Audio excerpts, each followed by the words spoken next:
Hey guys, welcome back. Today I'm going to show you how to set up targeting that works and is actually scalable in your Facebook ads. I've been seeing so many videos recently of a lot of Facebook ads specialists or whatever saying that you should stack your targeting and put a bunch of different targeting options together. That is not the case. Now I'm talking more specifically about when you're getting started. That's okay to do down the road when you're scaling and when you're growing, but at this point, that is not what you should be doing. Think about it this way. Let's say we're selling a new shoe. Maybe it's a running shoe. Should we target people that are interested in Nike, Adidas, Lululemon, Gap, American Eagle, all these different industries? That's possible, but you want to break it down by ad set. We do not want to stack all those up together because let's say one of those converts. Maybe the ad's working, it's great, that's awesome.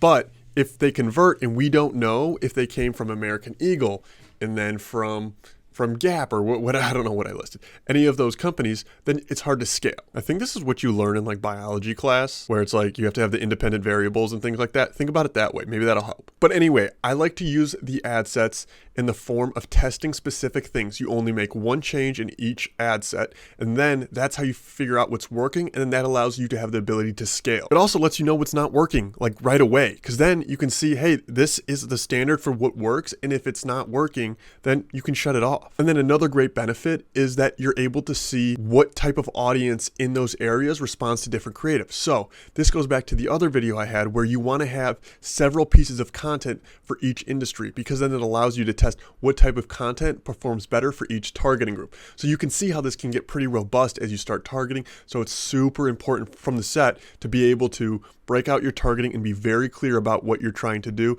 and what you're trying to communicate and the responses that you're getting back. Enough of me talking. I'm going to get in the account and show you just how to break it up real quick. Okay, so now we're in an ad account. Go ahead and hit create, and then we're going to do conversions in this case because we're selling our new shoes for our brand.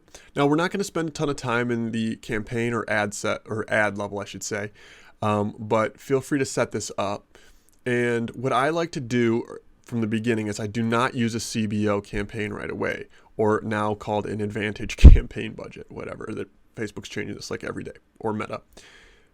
Point exactly. Anyway, so go to the ad set level. Now, this is where I would name what one of my targeting options would be. So let's say, in this case, we're going to do Nike. Great. So now when I look here on the left, you can see on the side here, that's exactly what this ad set will be targeting. So if I go down and I go into my detailed targeting options and I would type in Nike. Okay. So then I will click on the interest. Well, there's a ton of different Nike interests here. That's insane. It would be this one, Nike Incorporated. So we'd click this one and boom, that is it. So if we wanted to make other, detailed changes in here that would be consistent across the board to your stationary campaign, then that's okay. But what I like to do is I would just do this and keep everything else the same. Because let's say I limit an age limit. I don't want to assume that people that aren't 18, so let's say I wanted to go 28 plus. Well, maybe I'm missing out on a market just because I thought that people that were 18 aren't going to buy the shoe. You just never know. I have like 80% of the time been wrong about my assumptions about a certain market. And so let the data guide you. Do not try and guess what the result will be. So let the data guide you. So now we can see that we have the targeting set up, our specific targeting. So now what I would do next is exit out of this, duplicate this ad set, keep it in the existing campaign. That's all you have to do, hit duplicate. Now what you'll see on the left, Nike copy. Now I'm going to type in, let's do, what is it, Zappos? Isn't that a shoe brand? Actually, let's do Adidas. There we go.